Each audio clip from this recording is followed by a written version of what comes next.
Here's a tip.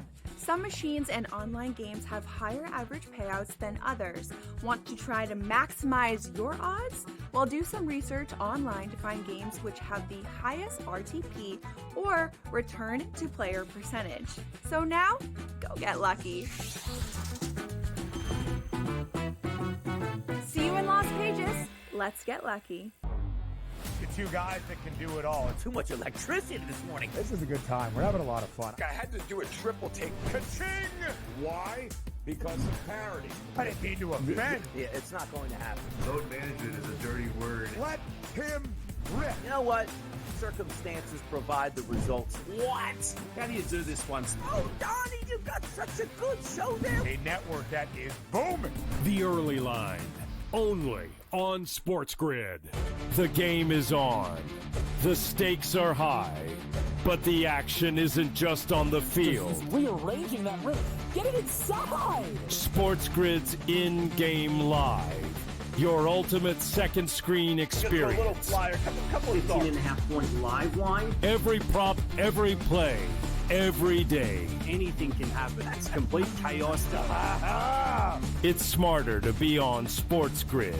There is going to be an energy to game time decisions that you will feel night in and night out. We're going to go through every single thing, and I've got a great team behind me that's going to help me get the job done. I want this to be the place that people come to. We are going to hit every single one of those markets that you need to know about. There is not going to be a better place, I promise you, than game time decisions. We will have everything at our disposal, and we will use that to our advantage. I'm Kevin Walsh. Tune into Game Time Decisions from 6 to 8 p.m. Eastern.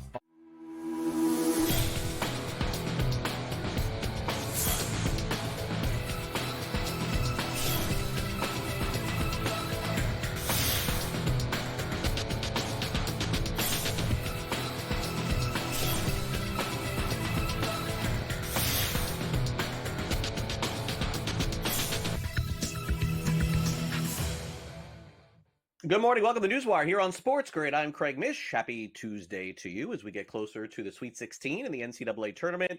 And, of course, Major League Baseball's opening day coming up this Thursday. Matt Lutovsky will join us from Sporting News. We'll go over the latest as we also approach the NFL draft, latest news and notes, and some college hoops, some, of course, Major League Baseball. And we'll also get to some NBA as well. It is the return of Jimmy Butler, now a member of the Golden State Warriors. He will be back in South Florida today. Had some interesting comments, to say the least. We'll play those back for you coming up in the SportsGrid Sound Off, and also recap all the games last night in the NBA as well. But as the baseball season gets ready to kick off, we got a big announcement coming from one of the biggest sports betting operators in the country. Bet365 is a brand new partnership. And with the state of Missouri getting ready to launch sports wagering, they partnered up with, guess who? The most popular team in the state of Missouri. I don't think there's any argument there, right? In St. Louis Cardinals. Bet365 has now tried to position themselves to get ready for this big launch coming up, potentially this summer. They and the sportsbook have entered into a multi-year marketing partnership that makes Bet365 the St. Louis Cardinals' first ever sports betting partner. As a result, they can advertise on Cardinals radio broadcasts, Cardinals TV Insider Show, Cardinals.com, and basically, you're going to see Bet365 all over Busch Stadium this upcoming baseball season. Meanwhile, is it possible that the state of Alaska is the next state to approve sports betting? Seems possible. House Bill 145 has proposed that Alaska can offer up to 10 mobile wagering licenses, with operators required to pay a $100,000 licensing fee, which are valid for 1 year. Under the bill, operators cannot promote or advertise mobile sports wagering to persons under 21 years of age. So keep an eye, for those of you who live in Alaska, to the possibility of you being able to bet mobily coming soon. Meanwhile, in the National Basketball Association, it was a big shot at the end of the game, a pre-planned shot, of course, from Devin Booker with 2.4 seconds left to beat the Bucks 108-106 as the Suns are staying alive in the NBA's playoff race. Kevin Durant had a monster game, 38 points, but Booker's key shot at the end of the game was the difference. Giannis had 31 points for Milwaukee, and Brook Lopez missed a turnaround jumper at the buzzer that could have eventually tied it, and that's the way that the game ended. In terms of the final shot of the game, yes, this was the plan all along. In fact, Kevin Booker and Kevin Durant had worked on this in the Olympics, and Booker says they just executed it at the end of the game last night. Yeah, the play was for K, a play that we ran in Paris this summer, right before halftime in his first game back.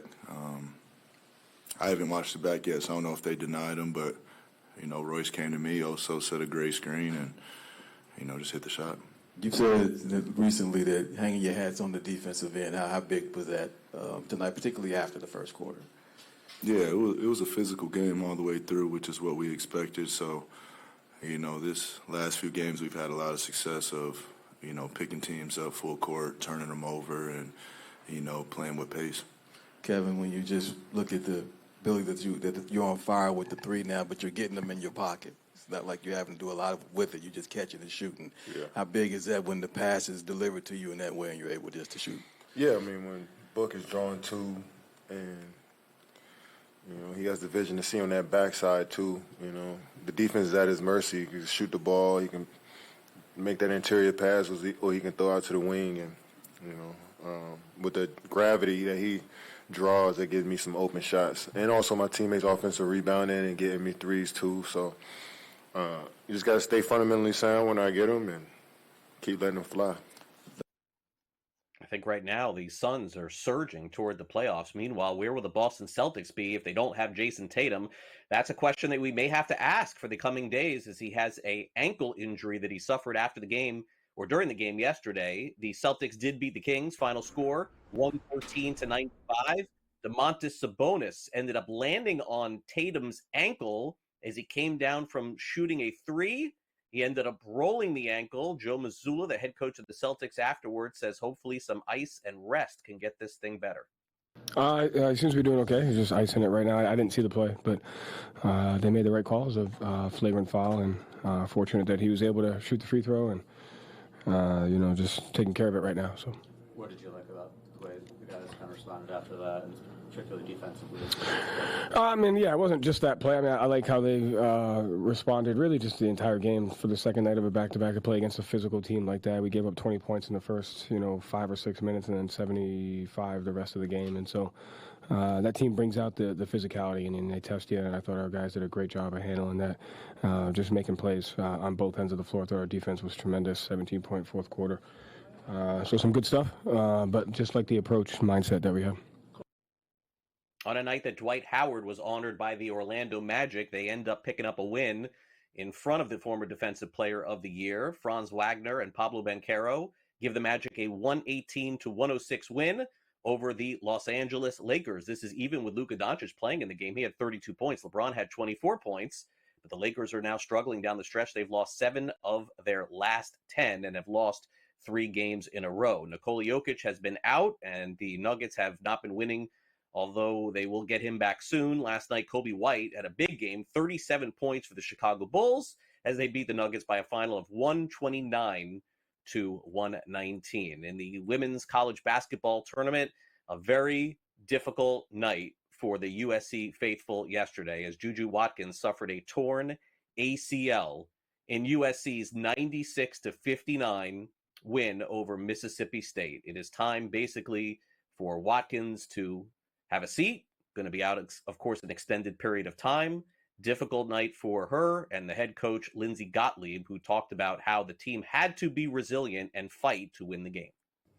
I just, try to look people in the eye and say, we can do this. We've got this. We need everybody, stay focused and locked in on the task at hand. But, they're competitors.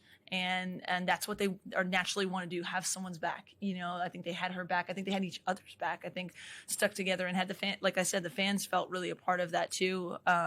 You had to be here to feel it, I think. I don't know if people saw that through the TV, but it was a palpable thing that I think everyone wanted to step up for one another. And I just had to guide them, in that direction. All right, over for the UConn Huskies. Paige Becker had 34 points. They beat San Diego State 91-57. UConn, one of the favorites to win the women's side in the NCAA tournament. Final game for Paige Becker's playing at home in Storrs, Connecticut, and talked about the emotions of the last shot there. Yeah, It means everything. Like you said, obviously started playing here with cardboard cutouts as the fans. So just to have gone through that and then experience the other side of it, which was amazing. The atmosphere was amazing. You can't even hear timeouts. You can't even hear fouls. You can't even hear the whistle blow, just because how loud they are and how much support they show. And it truly feels like they're a part of the team in the way they can shift the game and shift the momentum. So it's been a dream to play here, a dream to wear this uniform, a dream to play in this environment. And as much more times like you want it to continue to happen, you just take every single chance you have and never take it for granted. It's been a great tournament for the college at the University of Maryland, as the men and the women are both moving on to the Sweet 16. Maryland beat Alabama in double overtime yesterday, 111-108, and also North Carolina beat West Virginia 58-47, and of course they're going to play Duke in the next round of the Sweet 16. We've got opening day coming up this Thursday, final day of exhibition games in Major League Baseball starting here in about an hour from now. Good news for Mookie Betts of the Los Angeles Dodgers. We told you yesterday here on the show the reports were that he was losing a lot of weight and felt very sick.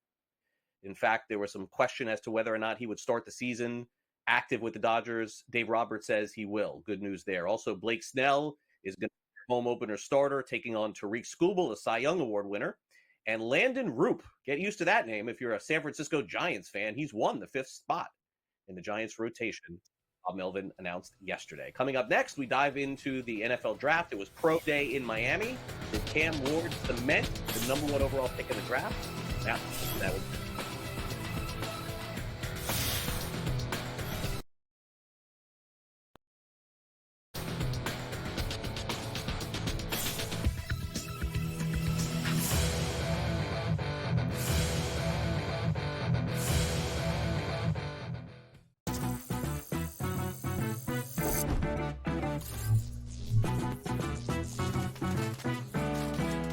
Here's a tip. Some machines and online games have higher average payouts than others. Want to try to maximize your odds? Well, do some research online to find games which have the highest RTP or return to player percentage. So now, go get lucky. See you in Las Vegas. Let's get lucky. The two guys that can do it all. Too much electricity this morning. This is a good time. We're having a lot of fun. I had to do a triple take. Ka-ching! Why? Because of parity. I didn't mean to offend. Yeah, it's not going to happen. Load management is a dirty word. Let him rip. You know what? Circumstances provide the results. What? How do you do this one? Oh, Donnie, you got such a good show there. A network that is booming. The early line, only on SportsGrid. The game is on. The stakes are high, but the action isn't just on the field. He's rearranging that roof. Get it inside! SportsGrid's in-game live. Your ultimate second screen experience. Just a little flyer, couple of 15.5-point live line. Every prop, every play, every day. Anything can happen. It's complete chaos. It's smarter to be on SportsGrid. There is going to be an energy to game time decisions that you will feel night in and night out. We're going to go through every single thing, and I've got a great team behind me that's going to help me get the job done. I want this to be the place that people come to. We are going to hit every single one of those markets that you need to know about. There is not going to be a better place, I promise you, than Game Time Decisions. We will have everything at our disposal, and we will use that to our advantage. I'm Kevin Walsh. Tune into Game Time Decisions from 6 to 8 p.m. Eastern on SportsGrid.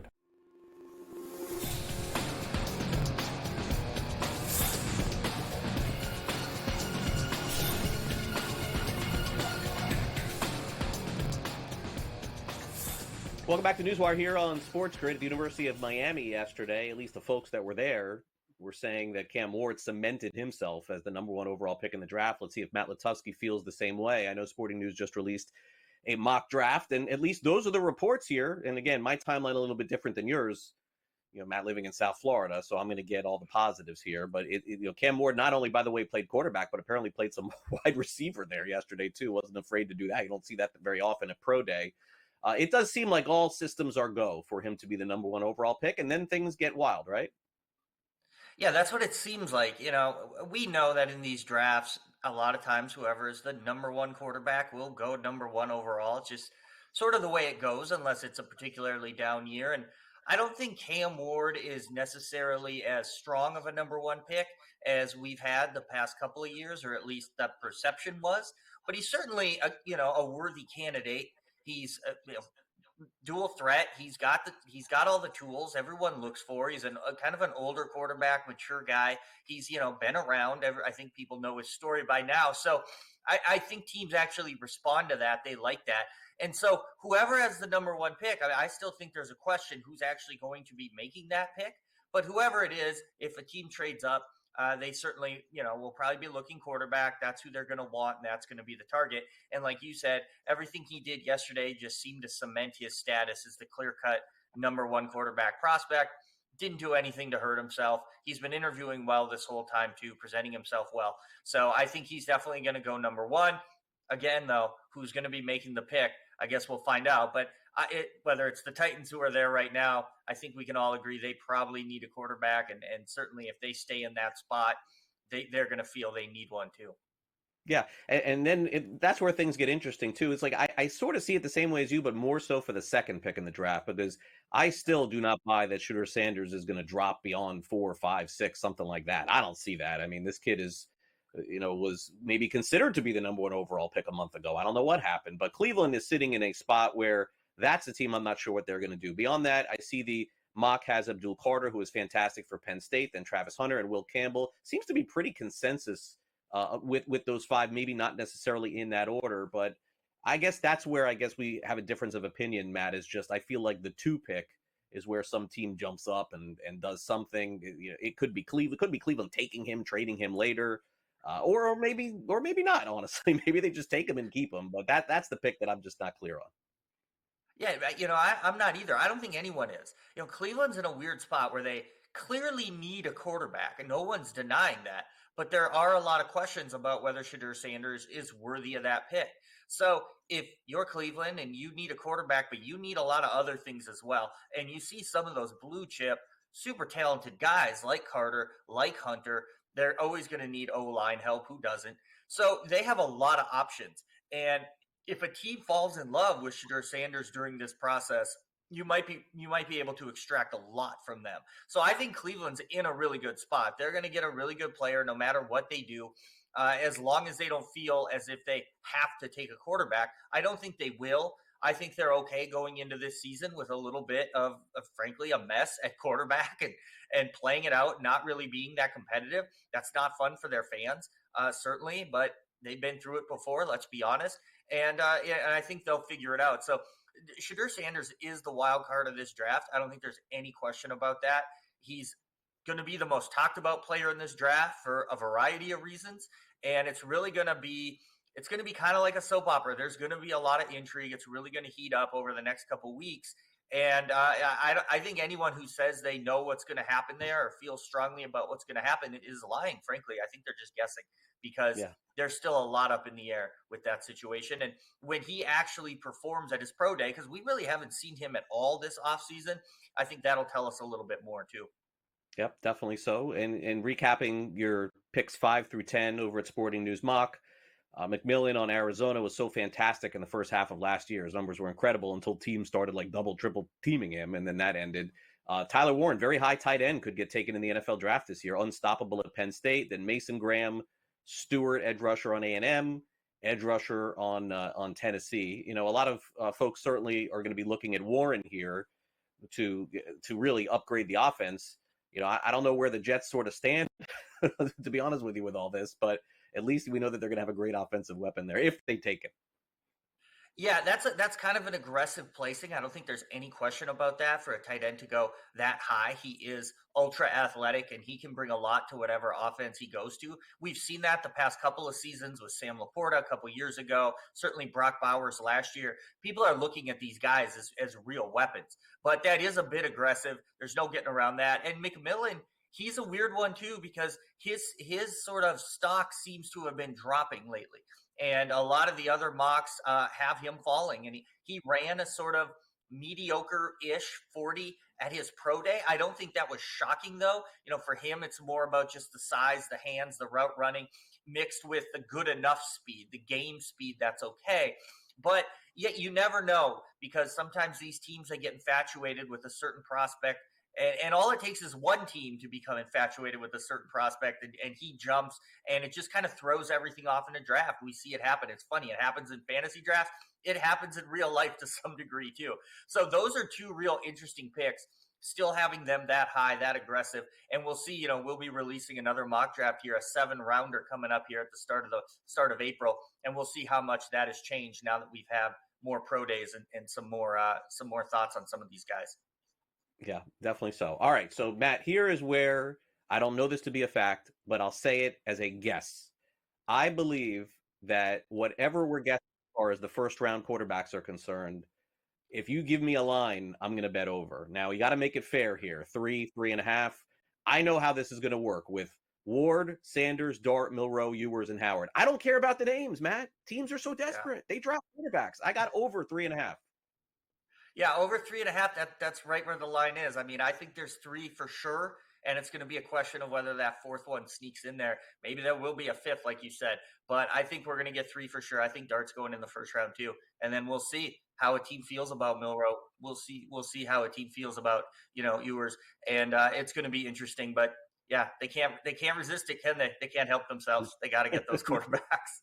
They can't. They get to the end of the first round, and some team trades away their life to get in the first round at the end to take the quarterback because they know on day 2 with pick 1, it's the most valuable pick on the second day of the draft. They got to do it. Yep. Matt, have a great week. Thanks. Thank you.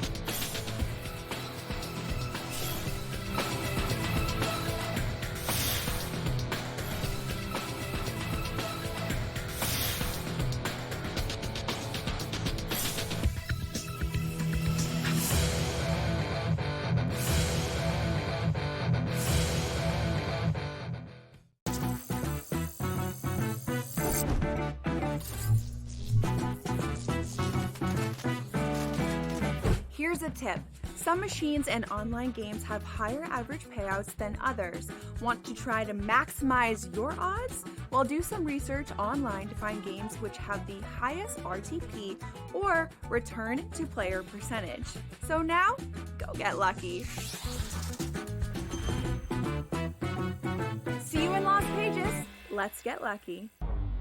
The two guys that can do it all. Too much electricity this morning. This is a good time. We're having a lot of fun. I had to do a triple take. Ka-ching! Why? Because of parity. I didn't mean to offend. Yeah, it's not going to happen. Load management is a dirty word. Let him rip. You know what? Circumstances provide the results. What? How do you do this once? Oh, Donnie, you got such a good show there. A network that is booming. The Early Line, only on SportsGrid. The game is on. The stakes are high, but the action isn't just on the field. He's rearranging that roof. Get it inside! SportsGrid's in-game live. Your ultimate second screen experience. A little flyer, couple of thoughts. 18.5-point live line. Every prop, every play, every day. Anything can happen. That's complete chaos. It's smarter to be on SportsGrid.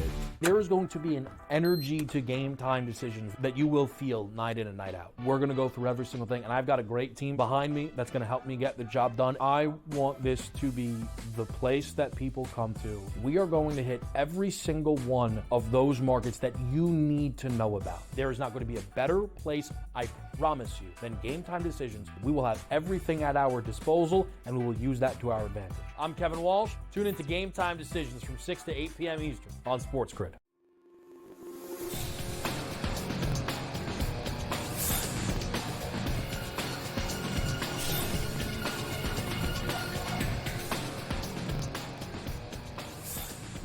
Welcome back to NewsWire here on SportsGrid. Man, baseball is coming on Thursday, and that means for me things get a little bit crazy. So I'm going to try to navigate my Gators along with Major League Baseball, and I'm just certainly hoping that these games do not conflict with the Gator games. Ben Stevens is going to have a preview of that, and also Scott Farrell will tell us who wins the national championship. It's time now for the SportsGrid Sound Off.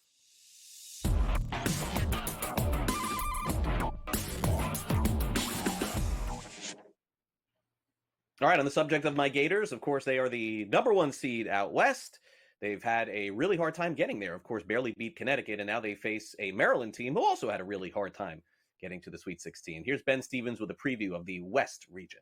The West region of the 2025 men's NCAA tournament out in San Francisco at the home of the Golden State Warriors inside the Chase Center, where Florida is going to look to do their best Dubs impression to win this region and get to a Final Four. The Gators, the 1 seed in this portion of the bracket, the minus 125 favorite to win the regional crown and head to San Antonio in a Final Four. But Florida will be tested in its Sweet 16 matchup against the 4 seed in Maryland. The Gators booked as a 6.5-point favorite, but we have all seen Maryland ride that March momentum in a buzzer beater courtesy of the Big Ten Freshman of the Year, Derek Queen. The other matchup we have, Texas Tech, dangerous team out of the Big 12, 5.5-point favorite, also the second best price to win the West, against the only double-digit seed that reached the second weekend. That's the 10 seed in Arkansas. But of course, John Calipari has a lot of experience in these moments in March.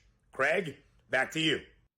All right, thanks very much, Ben. Catch Ben on Coast to Coast, on the early line tomorrow. You can catch Coast to Coast today coming up at 3 o'clock. Don't want to ruin who Scott Farrell thinks is going to win the national championship, but he's been pretty strong on it. Here are Carver and Farrell with that discussion. Is it Duke's to lose this weekend and next week? Here's a preview.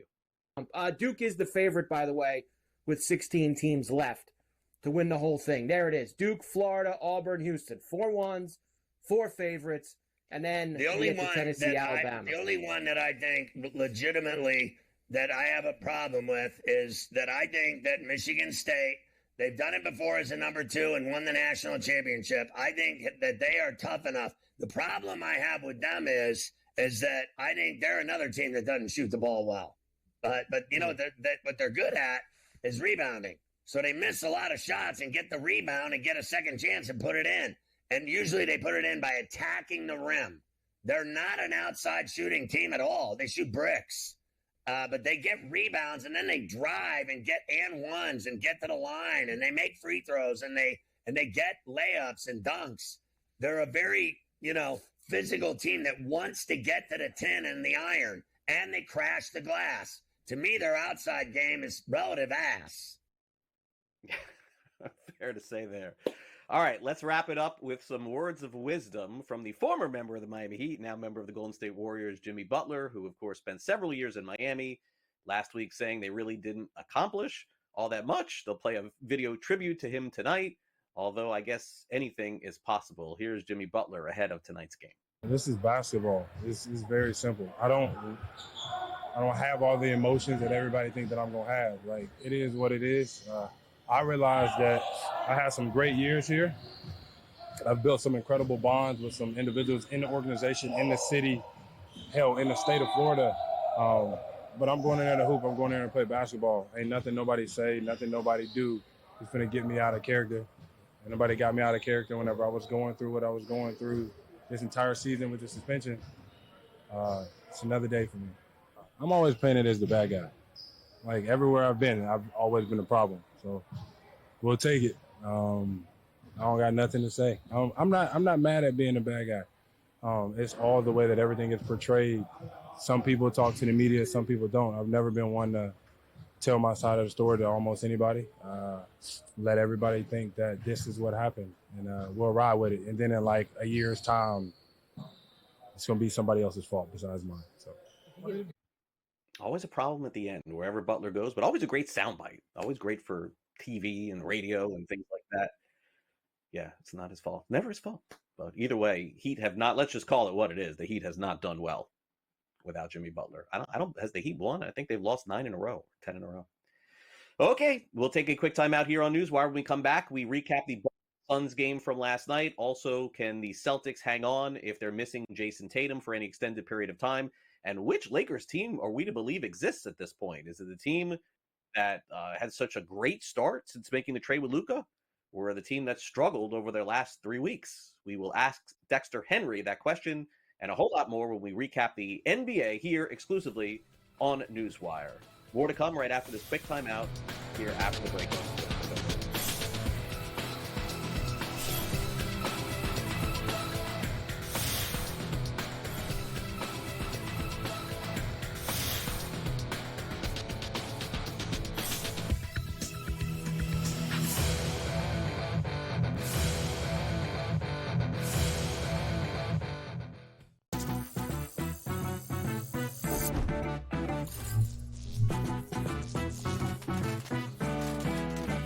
Here's a tip. Some machines and online games have higher average payouts than others. Want to try to maximize your odds? Well, do some research online to find games which have the highest RTP or return to player percentage. So now, go get lucky. See you in Las Vegas. Let's get lucky. The two guys that can do it all. Too much electricity this morning. This is a good time. We're having a lot of fun. I had to do a triple take. Ka-ching! Why? Because of parity. I didn't mean to offend. Yeah, it's not going to happen. Load management is a dirty word. Let him rip. You know what? Circumstances provide the results. What? How do you do this one? Oh, Donnie, you got such a good show there. A network that is booming. The early line, only on SportsGrid. The game is on. The stakes are high, but the action isn't just on the field. He's rearranging that roof. Get it inside! SportsGrid's in-game live. Your ultimate second screen experience. Just a little flyer, couple of 15.5 point live line. Every prop, every play, every day. Anything can happen. That's complete chaos. It's smarter to be on SportsGrid. There is going to be an energy to game time decisions that you will feel night in and night out. We're going to go through every single thing, and I've got a great team behind me that's going to help me get the job done. I want this to be the place that people come to. We are going to hit every single one of those markets that you need to know about. There is not going to be a better place, I promise you, than Game Time Decisions. We will have everything at our disposal, and we will use that to our advantage. I'm Kevin Walsh. Tune into Game Time Decisions from 6 to 8 p.m. Eastern on SportsGrid.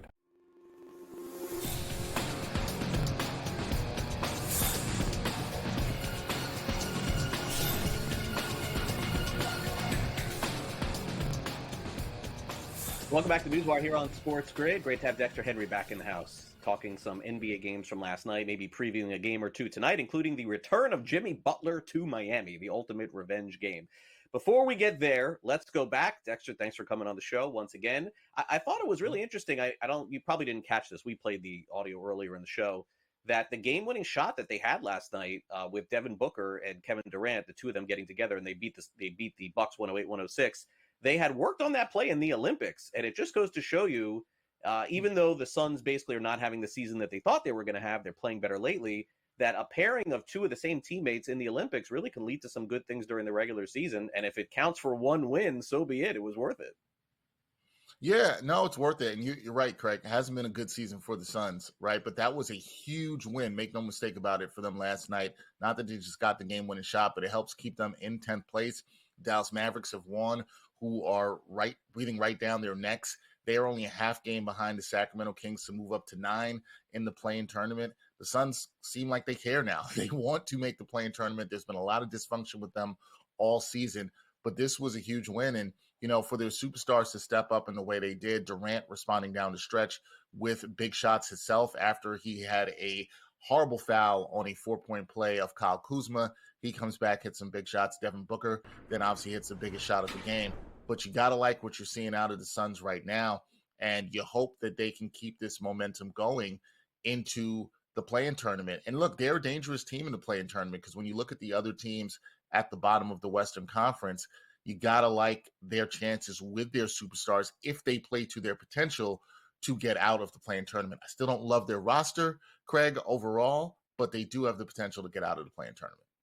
Yeah, definitely so. Having those superstars there, and again, winning a few games will give them the confidence right now that they've played well, maybe to do it when the playoffs begin. Meanwhile, the Celtics, what are you supposed to do, Dexter? The Celtics are going to make it. They want to go far. You can't just start benching guys in March. Like, you can do it soon here, I think, but you got to play the guys. They played Jason Tatum yesterday. They win big, and they lose him to an ankle injury. Joe Mazzulla didn't look devastated after, so that tells me maybe it's not as bad as it looked. He rolled his ankle there. My guess is they'll hold him out for a couple of games, but this is the dynamic of the NBA. It's like when we're fighting to get guys to play, Dexter, on the flip side, there are teams like this that have such big aspirations, it almost isn't worth it to play their guys. Yeah, you have to wonder about that. I think the Celtics probably, once they got to April, Craig, were going to play things pretty cautiously with some guys, rest some guys here and there. But you also don't want guys to get out of rhythm, and that's the kind of problem that you face with this down the stretch. Also, the Celtics are still playing for something, right? They are in the 2 spot right now. They're 4.5 games behind the Cleveland Cavaliers. There still is a chance, with the Cavs having slipped up a bit lately, there still is a chance they could get that top spot. So, but what I'll tell you this, I think with Jason Tatum, and we do not know the severity of this injury, which looks like an ankle injury right now, I think they're going to play it pretty cautious with him in terms of coming back. I do not think they will rush him to come back. If it's a grade 2 sprain, I don't want to be a doctor here and say that. I think they're going to be really cautious. You might not see him back heavily, playing heavy minutes until the playoffs. So if you're the Celtics, you have to be cautious about this. The bigger goal is to try to defend this championship, and you want your guys healthy for the playoffs. Yeah, they do. All right, so tonight we've got the actually one more game before we get to tonight. Lakers Magic yesterday. The Lakers are really hard to figure at this point. They dropped to the Magic. I saw them.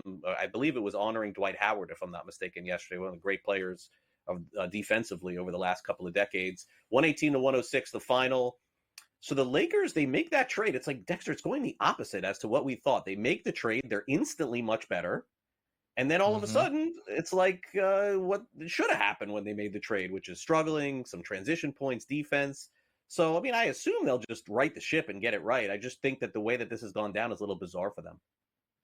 So I was a little skeptical when the Doncic trade was first made. Not that they should have got Luka Doncic, because Doncic is obviously a great player, but when they were playing pretty good defense for about a 10-game stretch, a lot of people were high on them, and they had rocketed up to number 2 in the West. And I said, I don't know if this defense is that good. Now, some of the stretch that you're talking about, Craig, they've lost 7 out of their last 10. They've lost 3 in a row.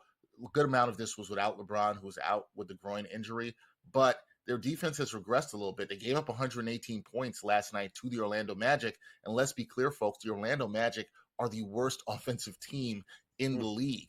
They do not score points. I think it's just over 104 points a game. So you don't like what you're seeing from the defense. I think it'll take them some time to ramp that back up with LeBron now back in the fold. But what I would say, Craig, is they're somewhere between the team we saw at first with the spark from Doncic coming back and the team they are now. I never thought they were quite as good as the second best team in the West. I still think this team is a work in progress. Maybe they finish somewhere between 3 and 5 in the West, and they could win a first-round series, but I don't see much more for the Lakers than that. Yeah, I would agree. All right, so let's get to this revenge game tonight. The Warriors have been fantastic since trading for Jimmy Butler. The Heat can't win a game. Golden State 16-4. Butler's been a great distributor, getting the ball to Steph and everybody else there. So, right now the Warriors are 5.5-point favorites tonight. I know that Jimmy's going to want to win this game. He's a different kind of cat than all these other guys, though. It's like easily I just point at a player and say, over on all the props, take Golden State. But, I don't know what to expect from him tonight, to be honest with you. I know that the Heat's going to honor him and play a nice little video there. But, on the flip side, Dexter, maybe the Heat are motivated tonight, like maybe they're like, hey, wait a second, you left us high and dry. We're going to show you here tonight. Which way do you think it goes? I think it's a good point. I think sometimes we don't think about the team that got left high and dry as being motivated and the guys who had to deal with everything with Jimmy's suspension being motivated. I think the Heat are going to play hard. Here's the thing. The Heat have not been good. They've lost a bunch of games in a row. They can't score, but they have played hard. They've blown a whole bunch of leads. They've had leads in games and then blown them. Yeah. But I do think that Jimmy Butler will be very inspired for this game. I don't care what he says, Craig. He's going to be inspired to try to win this game. So I like him. When you look at his stats, he's only averaging over 16 points. Could he get 20 plus in this game? Yeah, I'd throw some dollars down on that as well. Another thing I think people should look out for is maybe his steals. He's averaging just over a steal a game. He knows Miami's offense. I think he could pounce on that, and I think he could grab himself a couple of steals in this game. So look at Jimmy Butler, 2+ steals. I like that as well, too. So over 20 points, 2+ steals. I think he'll be very motivated, whether he says it or not. He does care about this game. He's Jimmy Butler. Yeah, he says he doesn't care. That's who he is.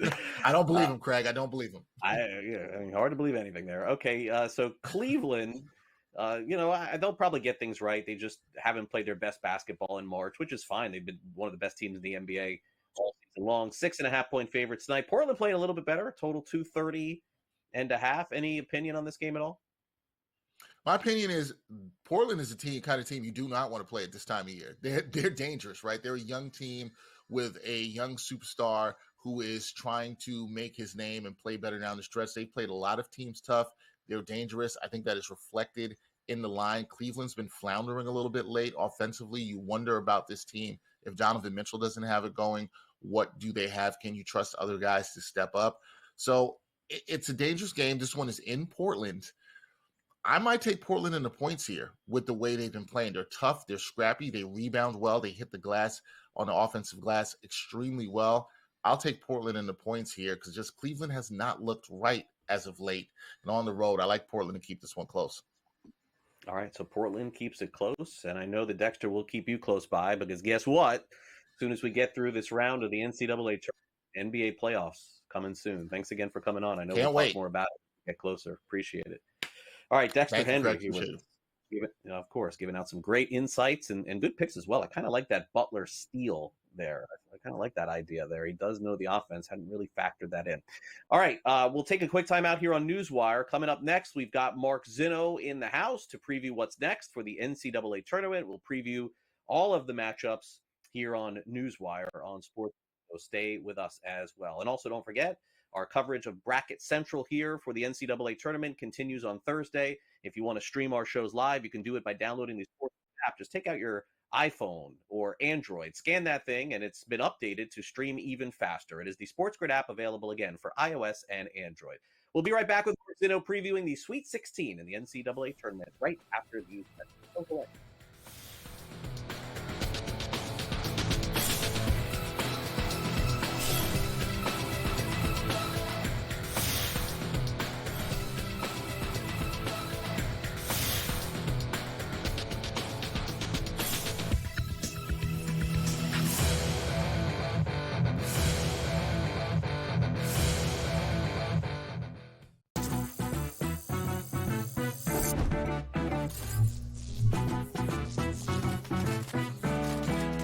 Here's a tip. Some machines and online games have higher average payouts than others. Want to try to maximize your odds? Well, do some research online to find games which have the highest RTP or return to player percentage. So now, go get lucky. See you in Las Vegas. Let's get lucky. The two guys that can do it all. Too much electricity this morning. This is a good time. We're having a lot of fun. I had to do a triple take. Ka-ching! Why? Because of parity. I didn't mean to offend. Yeah, it's not going to happen. Load management is a dirty word. Let him rip. You know what? Circumstances provide the results. What? How do you do this one? Oh, Donnie, you got such a good show there. A network that is booming. The Early Line, only on SportsGrid. The game is on. The stakes are high, but the action isn't just on the field. He's rearranging that roof.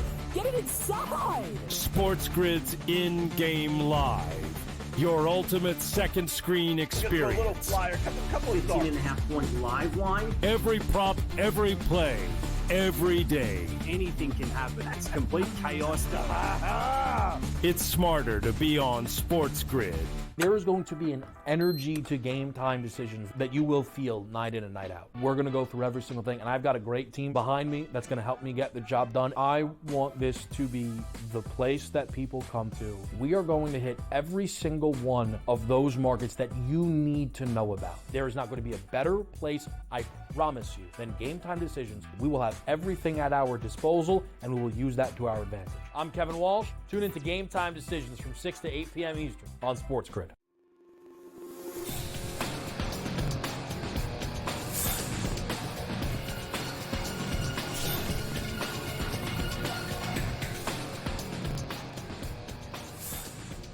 Welcome back to NewsWire here on SportsGrid. Let's see where Mark Zinno's head is at as we approach the Sweet 16 and preview some of the matchups in the NCAA tournament. Great to have Mark back on the show here, consecutive weeks.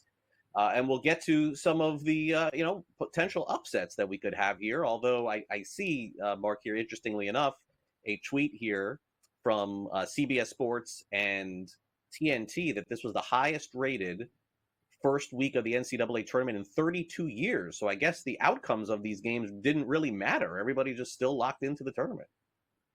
Well, I think that also is a product of the fact that you had 1/3 of this tournament coming from the SEC and the Big Ten.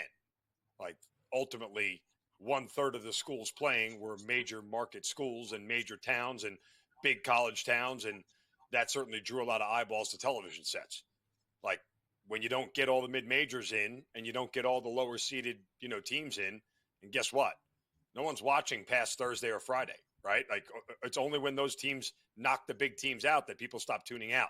Because all the big teams won, all the big markets continued to stay tuned in. I think that's a bigger reason why you saw such high viewership here over the course of the first 4 days. Yeah, that's a good point. Maybe watching for the upsets, but then once the upsets happen, maybe a lot of people tune out. Could be the case. Good point. All right, so we got Auburn in the South region, by the way. Should preview that. Auburn, Michigan, Michigan State, and Mississippi. That's who's left in the South. Auburn is the favorite to win the South, as they should be. Michigan State, honestly, that's the one team I didn't really watch a lot of this weekend, Mark. Like their games were weird time. I just didn't tune in. Mississippi's been a big surprise. And Michigan, 90-plus points in one of their games this week, too.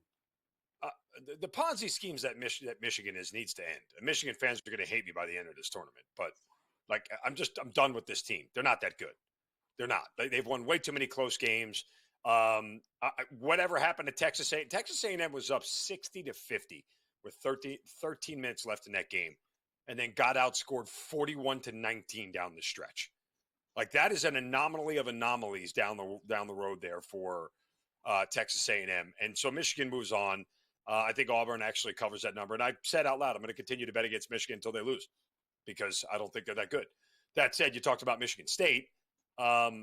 They are going to get eliminated for the same reason St. John's got eliminated.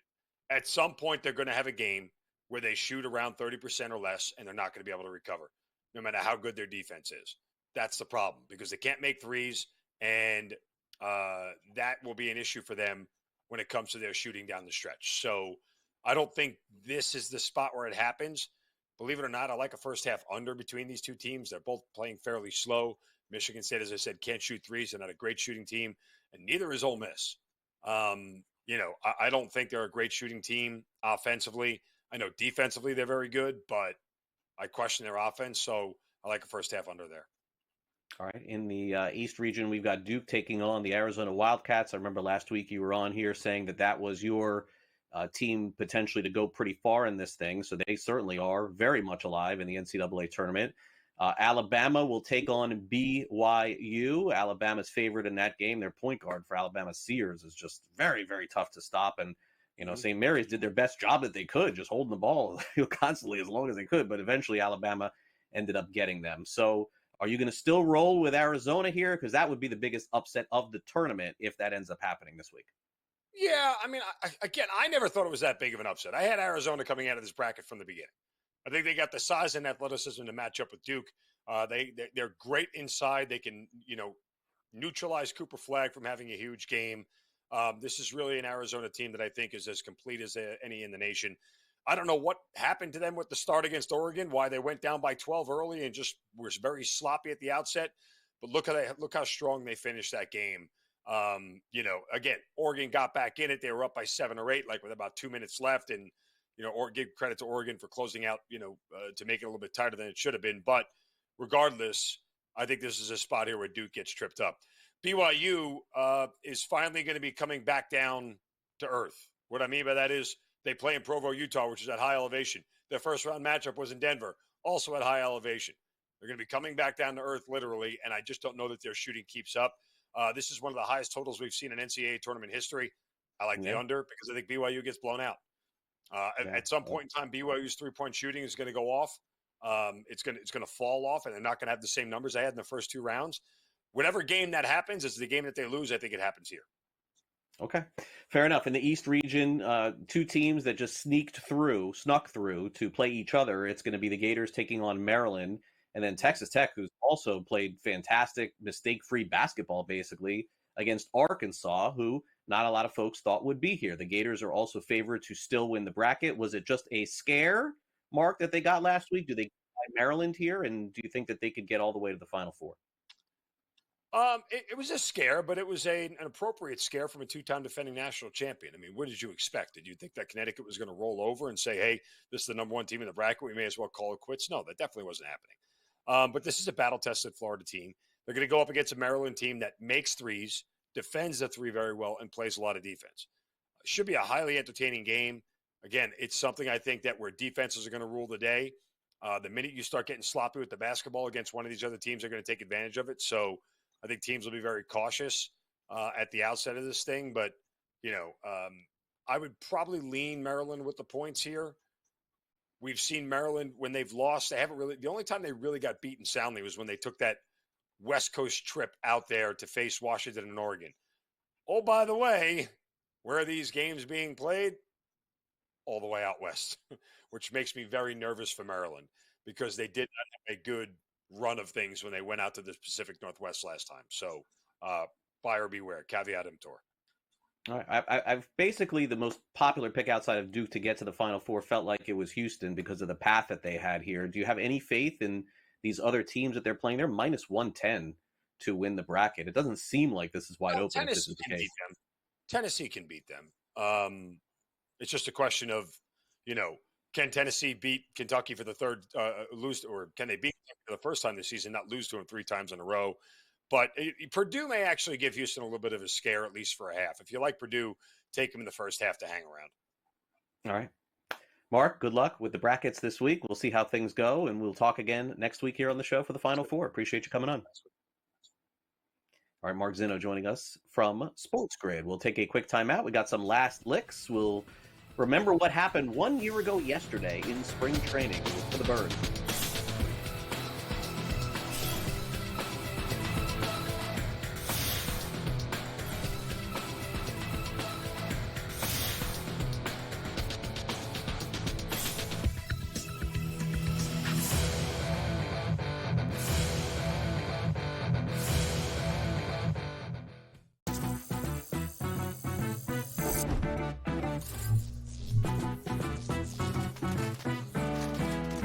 Here's a tip.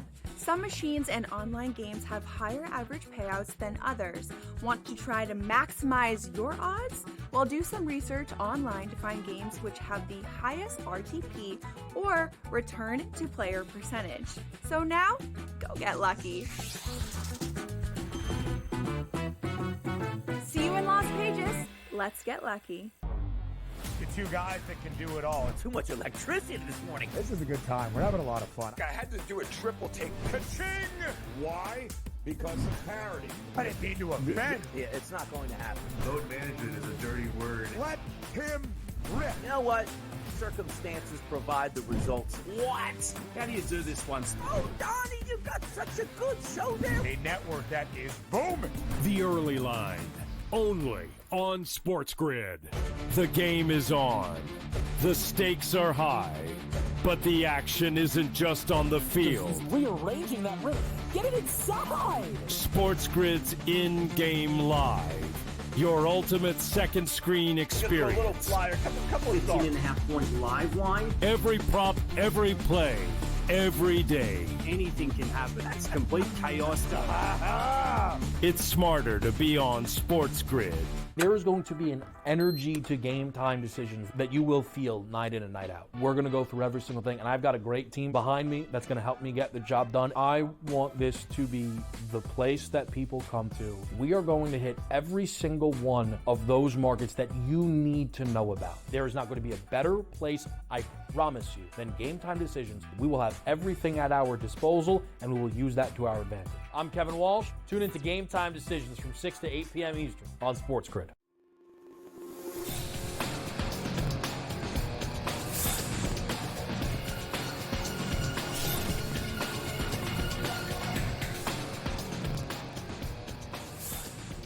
All right, welcome back to NewsWire here on SportsGrid. As we wrap things up, some very high velo from the pitchers at the University of Tennessee. Also, are you eating your Wheaties to get to the NCAA tournament and beyond?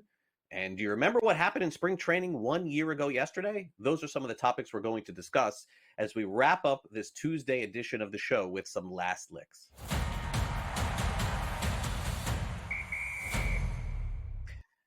All right, let's start off with another record broken at the University of Tennessee. You may be wondering, what is he talking about? The basketball team hasn't even played this week. So Tennessee Volunteers now have the record for the fastest pitches in both college baseball and softball history. How about this? This was made yesterday. Ben Joyce, who you may have heard his name, he pitches for the Los Angeles Angels, throwing over 100 miles an hour. This is what we love these days. He threw a pitch in college for the Volunteers at 105.5 miles per hour. Well, yesterday, Carolyn Pickens, who plays for the Lady Vols softball team, threw a softball pitch at 78.2 miles per hour, which is indeed the fastest softball pitch thrown all time. So, in the end, I guess this is a world of velo, and that's where it rules. And they now own the fastest pitches ever thrown by a man in college baseball and a woman in softball as well. So if that velo is your thing, then there you go. Speaking of velo, how about this? I remember this like it was just yesterday. This makes me feel really, really old. So it was 1 year. It was 20 years ago, 24 years ago. 24 years ago, yesterday. Randy Johnson, who was a future Hall of Famer at the time and ended up getting into the Hall of Fame, was at a spring training game in Arizona. I'm sure you've seen this before. And if you haven't, I'll show you. Randy Johnson, just throwing a random pitch in spring training, ended up killing a bird. Now, the bird somehow flew right in the way of Randy Johnson's pitch. I don't know how this even happened at the time. They came out, the bird died, etc.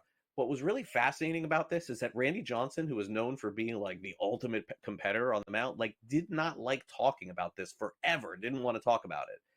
I think softened a little bit later on in his career and even after his post-career, but you'll never see anything like this happen before. And I don't think you'll ever see it happen again. So those of you who own YouTube, which is everybody out there because it's an app, if you haven't seen it before, you can check it out.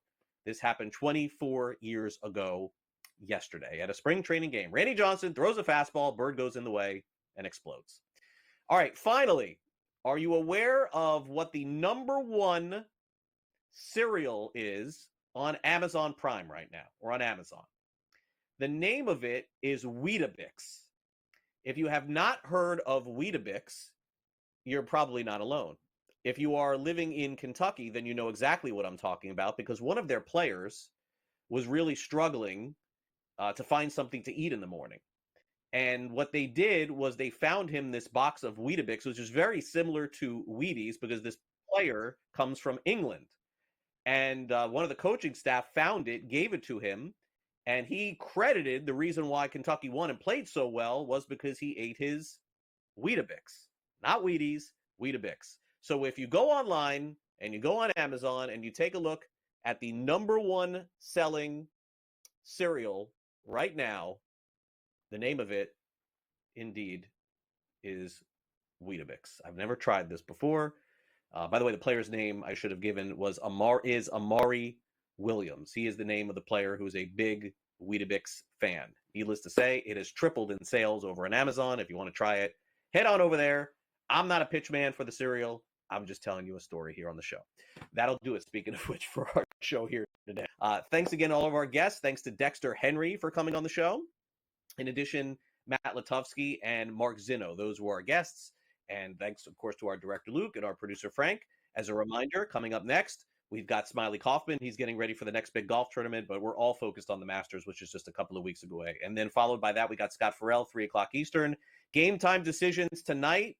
I believe Joe Ranieri is hosting that show because I got a text to come on that show. So I think I'll see you guys later tonight around 7 o'clock Eastern, previewing the baseball season. That's followed by in-game live game day and then Sports Rage tonight. Now, the next time you and I will see each other will be tomorrow morning here on our next edition of NewsWire. There will be no exhibition baseball tomorrow, and then the real thing begins on Thursday. So can't wait to do that with you, as well as preview the upcoming NCAA tournament. So I hope you enjoy the rest of your day. Some great college basketball, of course, coming your way.